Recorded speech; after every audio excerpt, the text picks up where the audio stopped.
Well, the St. Louis Cardinals have lost 5 straight games. They were swept by the New York Yankees on Sunday by a score of 12-8. They did not have Brendan Donovan or Willson Contreras available for the entire series. They played 8 of their 9 games as homestand shorthanded, and Victor Scott II went on the IL with a left ankle sprain this morning. Welcome back to Cardinal Territory, where the vibes are always high. It was not a good series for St. Louis here at Busch Stadium. Yankees came in, and the Yankees are always the Yankees. I know they've been kind of going through it over for what seems like a while now. But anytime the Yankees come to town, it should be a big draw. And the Cardinals responded with a pretty lackluster performance. Let's break down a little bit of the news beforehand. Prior to today's game, the Cardinals placed, like we said, Victor Scott II on the 10-day injured list with a left ankle sprain. They recalled outfielder Nathan Church. Victor Scott sustained the injury in the 3rd inning of Saturday's game when Aaron Judge swatted a leadoff homer off Sonny Gray. Victor Scott came inches away from pulling off an incredible catch, but banged up into that wall pretty hard and sustained a left ankle sprain. He tried to stay in the game for multiple innings and actually made a pretty impressive catch on the closing out a liner, either the inning or 2 innings after the play. And his speed looked all right. He looked like he could, play pretty well out there, but he took a couple swings and his following at bat, and he grimaced and seemed to be in a lot of pain, and the Cardinals just didn't want to push it. Imaging revealed the sprain, so he hits the IL this morning. No timetable for Victor Scott's return as of yet, but I do think my speculation is at least that it is encouraging that it wasn't an injury where he had to leave the game immediately and thought that he could play through it. Of course, anytime that a starter misses time, it's not ideal, especially for Victor Scott, who defensively was having a really good season and continuing to work on things offensively as well. Hopefully we see him by the time the season ends, a player we will be seeing a lot more of. Nathan Church called up today, started in center, hit 9th for the Cardinals.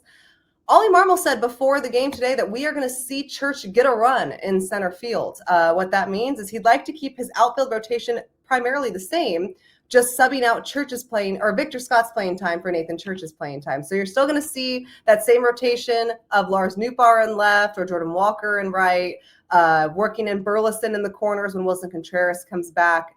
All of that stuff. But the thing that will be different is that Nathan Church will be the starting center fielder going forward.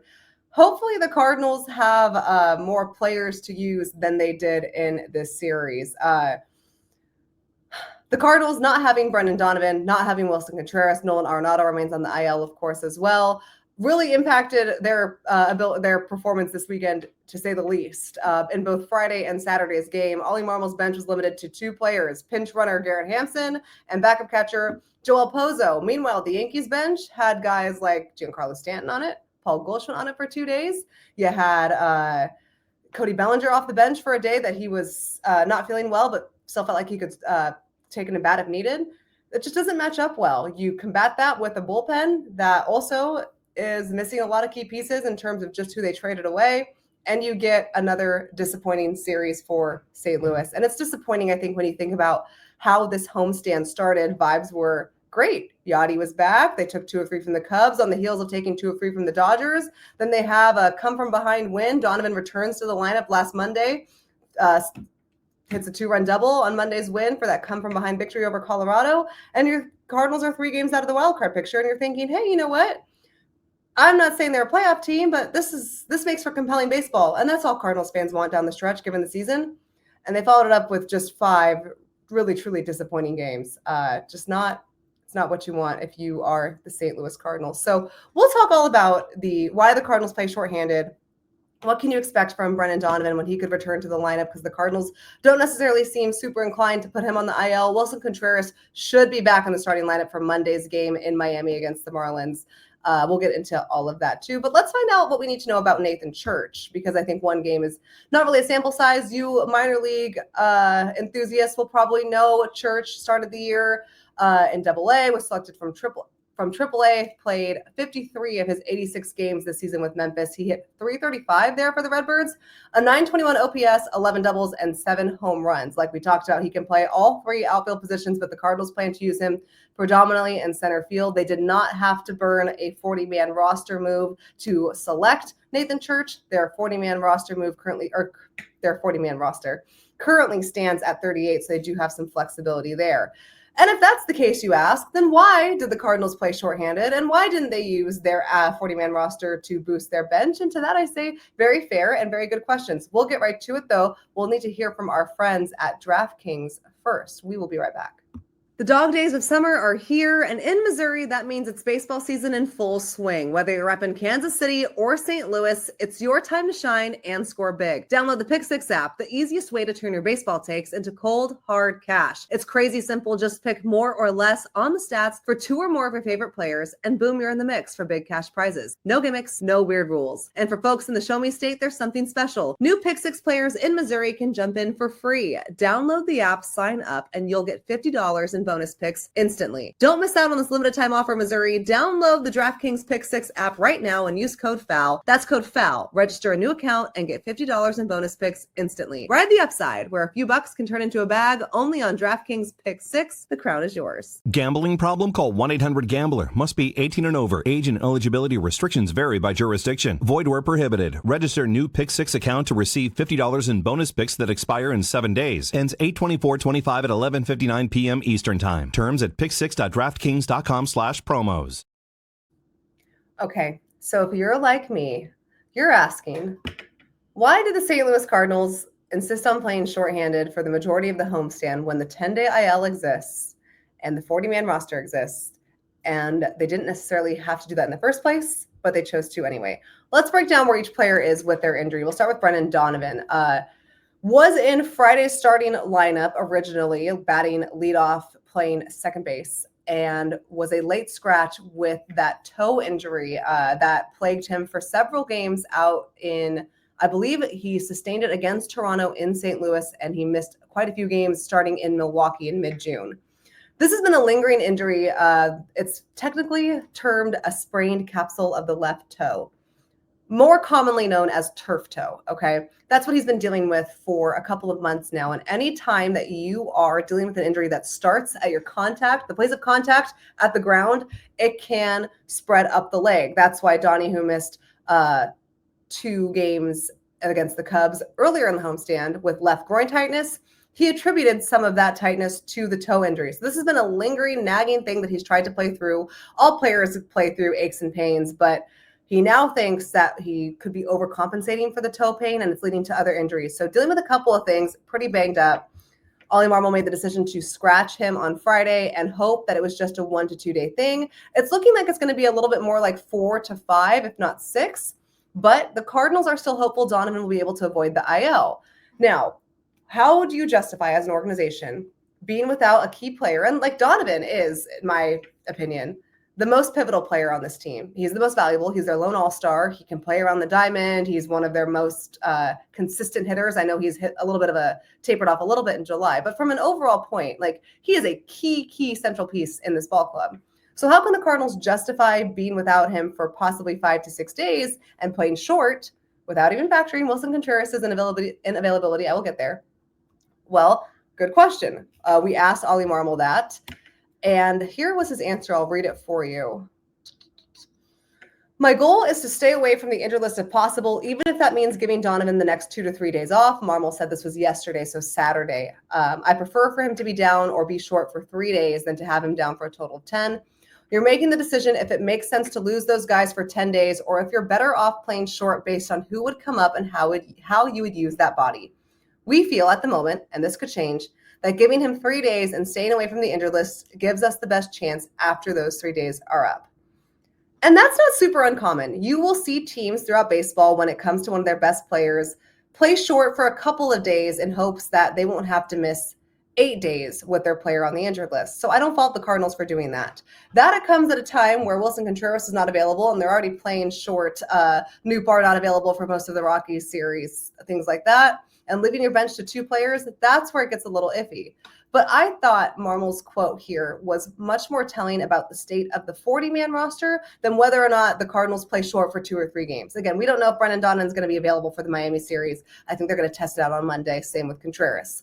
But if you don't have an option on the 40-man where you feel comfortable bringing them up, and you'd rather play short for an undisclosed or undetermined amount of time, again, because of why the Cardinals think it's only going to be a 3 or 4 days for Donovan. They thought that for Contreras, and so far it's been 5. There's no way to tell. If you don't have a viable option on your 40-man roster to come in and help with that depth, what does that say about your 40-man roster? It would say that your 40-man roster construction remains a concern. And for the St. Louis Cardinals, it does. They have a slew of infielders they don't use. They have a slew of players in Memphis they don't use on the 40-man. They would rather play short 2 players than call someone up and try to take advantage of 3 or 4 games where they could have their original starter back in the lineup than play 10 days with the backup. That to me, and the organization can't say this, Ollie Marmol can't say this, nor would he.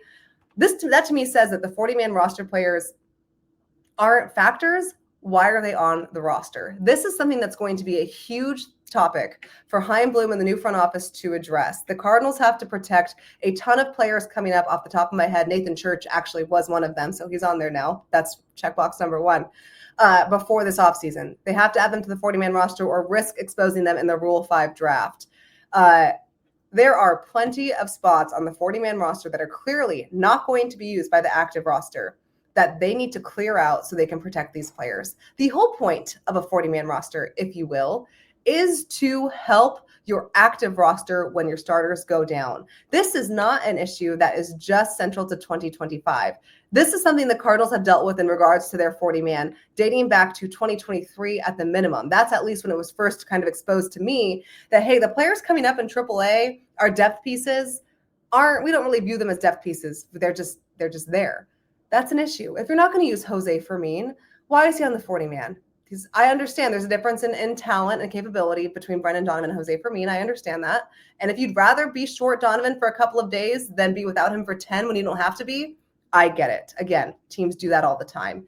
It was more the fact that there is an unsure amount of time that Donovan will be gone. Same with Contreras. And the Cardinals still didn't feel inclined to use their injured list until they absolutely had to when Victor Scott sprained his ankle. 1, because the severity of the injury, and 2, because you cannot play a major league game with 1 bench player.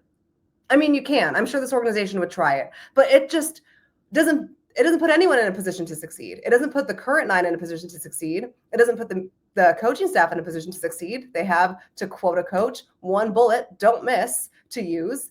And it just kind of makes for an uncompetitive ball game. And I thought we saw 3 relatively uncompetitive ball games against the Yankees. That has everything to do with the depth. So what can the Cardinals do about the 40-man roster construction? Great question for Chaim Bloom and his front office when they come in. It will be the first thing they address because after the World Series, I don't know the official date that Chaim Bloom will take over for the Cardinals, but the offseason ramp up in baseball, non-tender deadline is usually in mid-November. So these kinds of conversations need to be taking place right now. Who can the Cardinals use on the 40-man? Who do they need to protect? And how can they start making this 40-man roster actually resourceful for their active roster so they don't have to play 8 out of 9 games without a full bench? All right, let's talk a little bit about Willson Contreras. Left Tuesday's game after getting hit by a pitch off his foot. Didn't love that. He was going to be out Wednesday. The Cardinals were hopeful the off day on Thursday would give him enough time to rest. That wasn't the case. Unavailable Friday. Was hoping on Saturday he could be used off the bench. It poured on Saturday. So the Cardinals wanted him to go out and run around the bases, go get some work in, do some field activity before they made that decision. Because it was pouring, Contreras wasn't able to do that. They just shut him down for the day. He was able to do those things Sunday before the game and came out and said he feels good to go. The Cardinals didn't use him off the bench, of course. He should be in the lineup on Monday. If not, they have completely mismanaged the situation. So we'll see about that. Nolan Arenado is back, still in Jupiter, Florida at Roger Dean. Saw him taking some reps on the infield practice field on his Instagram story. So he's ramping up a strength and conditioning program, but not yet cleared to resume baseball activity. He's taking ground balls, but not throwing them. Has not resumed to taking swings yet either. He does plan to meet the Cardinals in Miami. They're heading there probably right now and watch at least 1 to 2 games. It'll be nice to see Nolan and catch up. Slow progression. I do think, again, that we'll see him. I know he would like to come back and finish the season in St. Louis. I don't know what that means for the overall lineup construction, but I still think that we see Nolan Arenado in a Cardinals uniform at some point before the end of the season. We'll have a better idea after hopefully talking to him in Miami. I think those are all the injury updates for now, I think. But really, as we go forward, the thing I'm looking at the most in terms of what the front office can address immediately, it's this 40-man roster construction. And this goes back to the organization's woes in player development and not really being able to consistently establish homegrown talent. Now, I'll get some pushback here, and I'll say it's fair for those who argue, okay, look at the Cardinals today. The majority of their lineup is homegrown. That's fair. Let's look at the talent of that lineup. Let's look at the talent of the 40-man roster. Is this where the Cardinals organization should be? I would say no.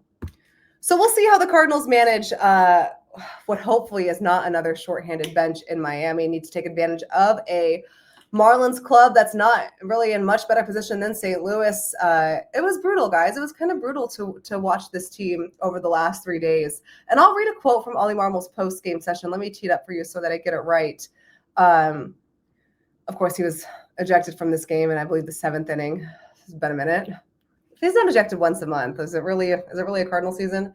I asked Ollie this post game. I said, this is a challenging series for you guys in terms of who you had available, the short bench all 3 games, and the growing pains as you finish out the season.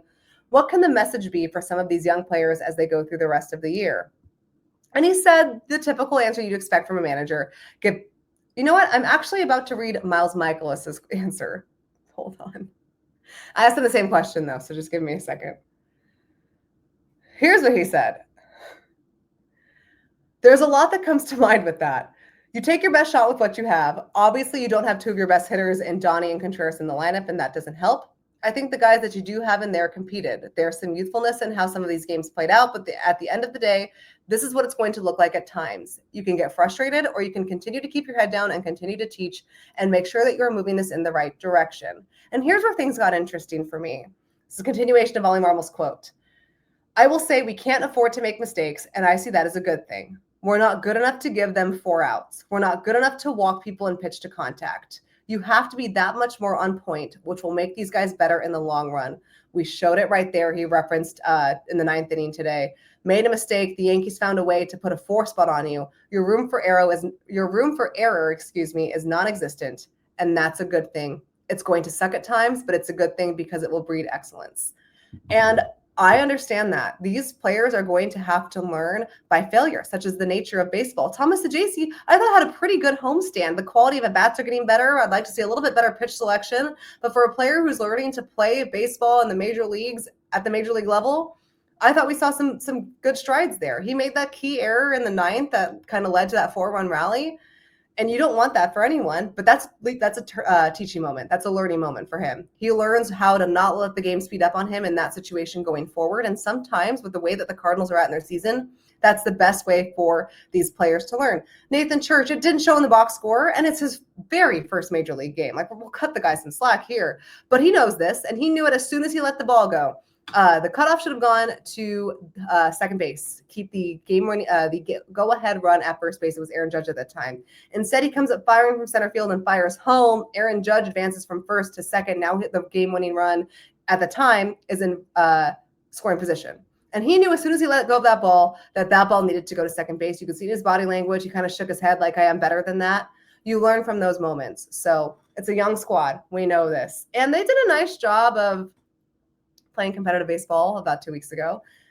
There are some guys that are going to have, I think, a little longer of an extension than others. We've seen it with Corbin. We've seen it with Walker. But as we look at the new guys coming up, because I expect we'll see a steady rotation. When you're looking at Sajacy, when you're looking at Nathan Church and what he's going to be able to do, when you look at Herrera when he gets out there in the outfield, whenever that does happen, you're looking for incremental improvements. So yes, Ollie Marmol's correct. This Cardinals team is not good enough to make mistakes. They are not good enough to give outs away. They are not good enough to give pitches away. They have to play perfect baseball to give themselves a chance. You add in a short bench, and I'm not just simply not surprised they got swept by the Yankees. They were not put in any position to succeed this weekend. Some of it is their own doing. Some of it is the nature of injuries, and some of it is just where the organization is at this point of the season. But the way to look at it is to learn from it. And I think these players have responded to that mindset. It's not easy. No one wants to go out there and fail. No one wants to get out there and get swept in 3 games. No one wants to go out there and lose 5 straight. Fans don't want to see it. Busch Stadium was half empty today for Cardinals Yankees on a Sunday. But this is where the organization is. And as they go forward, this only underscores how much more important it is for this Cardinals team and this Cardinals organization to finalize their 40-man roster, make some cuts to it, revamp it, continue working what they're doing in the minor leagues, because some good stuff is happening in the minor leagues. I do believe that. And continue developing players at the major league level so that this rebuild doesn't take longer than it needs to. This series was a big reminder that a lot of these players have a long ways to go, but sometimes that reminder is not a bad thing in the grand scheme of things. Was it a bad thing for Cardinals fans this weekend? Yeah, absolutely. But in the grand scheme of things, players should, the good ones will, the ones that are going to stick around, will learn from this weekend, will learn from what worked and what didn't, the mistakes they made, the things they did well, and be better for it. And hopefully the next week in Florida, 3 games against Miami, 3 games against the Rays, goes a lot better than how this homestand ended. You can visit the CardinalTerritoryShop.com for your first look at new merch. My coffee mug came in instead of my notebook, so that was super excited. And I also bought a backpack. And the lights turned off again. I think that means I've just been talking too much. So maybe that's just the key to end the episode right now. I got a flight to catch to Miami anyway, Mr. 305, Mrs. 305. That's what you guys can call me for the next 3 days. Hey, this weekend was tough. Thanks for sticking with me. Thanks for tuning into this episode. We will see how the Cardinals address their 40-man roster construction going forward. We will see what their lineup looks like and who's available on Monday. Hopefully they have more than 2 bench options, and hopefully for everyone involved, Brendan Donovan and Willson Contreras are good to go. All right, for those of you watching, I'm Katie Wu. This is Cardinal Territory. We'll talk again next week. Thanks, as always.